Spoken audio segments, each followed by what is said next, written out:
24 octobre 2016, le plus grand bidonville de France est démantelé. Tous ces gens sont pressés de quitter la jungle. Parce que vraiment, je pense qu'il est temps de la démolir. 5500 adultes évacués de la jungle de Calais. Des bracelets qui symbolisent les régions où ils seront envoyés partout en France, loin de Calais, de la jungle et de l'Angleterre. Sur place, les mineurs isolés restent dans ce centre d'accueil préfabriqué. Si l'État a choisi de démanteler le bidonville qu'il a lui-même ouvert, il faut faire en sorte qu'il y ait des structures dignes d'accueil qui s'ouvrent dans le Calaisis pour qu'elles puissent accueillir les migrants qui vont continuer à arriver. 72 heures d'opération menées par l'État français, des destructions méthodiques et de nombreux départs de feu sous les yeux impuissants des derniers migrants de la jungle. Notre mission est remplie. C'est vraiment aujourd'hui la fin de la jungle. C'est un moment important, un moment fort.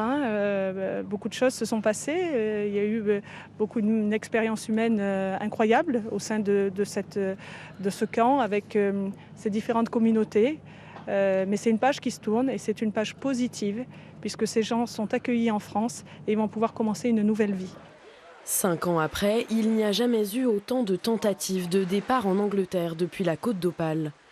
Hier encore, 39 exilés ont été sauvés du naufrage dans le détroit du Pas-de-Calais. Voilà pour ce jour anniversaire, alors que les relations se crispent entre Londres et Paris et que, on l'a dit, les tentatives de traversée se multiplient. Un prêtre et 2 migrants sont en grève de la faim. Alice Rougerie et Bruno Espalieu.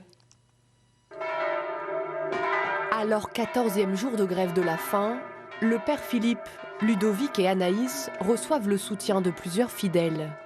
On est fort avec eux, on jeûne aujourd'hui et hier, ça fait 48 heures avec eux. C'est normal quand même, non? Non mais il faut vraiment que mon Dieu les inspire là-haut, là. Ça va pas. Mobilisés en pleine messe, les Calaisiens contre les violences infligées aux migrants. C'est le socle minimum où on ne demande pas au gouvernement de se déculotter, de se renier. Voilà, c'est tout, parce qu'on rentre dans la simple humanité. Et on ne voit pas en quoi ce serait discutable. Leur action continue car l'État, disent-ils, n'entend pas leurs revendications. On demande pour la trêve hivernale qu'on arrête d'expulser les gens, de leur prendre les affaires et qu'on ouvre un dialogue. Donc s'il n'y en a pas une qui a plus de poids qu'un autre, c'est un ensemble pour donner un petit peu de dignité humaine pendant cet hiver aux gens qui sont dehors. Plus de 20 000 personnes ont déjà signé en ligne leur pétition. Ça veut dire qu'il y a 20 000 personnes qui savent un tout petit peu plus ce qui se passe à Calais, qui savent un tout petit peu plus dans quelles conditions horribles vivent les personnes, et c'est hyper important. Car des contrôles ou dispersions de migrants ont lieu chaque jour, comme ce midi lors de notre tournage. Ordre est donné d'empêcher tout rassemblement. Les exilés sont dispersés sur tout le littoral. On assiste à un désengagement de l'État qui d'un côté en fait ne distribue que des miettes en fait quand on parle d'aide humanitaire et qui de l'autre main en fait par contre gifle les populations vraiment avec une politique extrêmement répressive de harcèlement, de vol et de destruction des affaires personnelles, etc. Rien qu'à Calais, il y aurait aujourd'hui, selon l'association, environ 1500 migrants.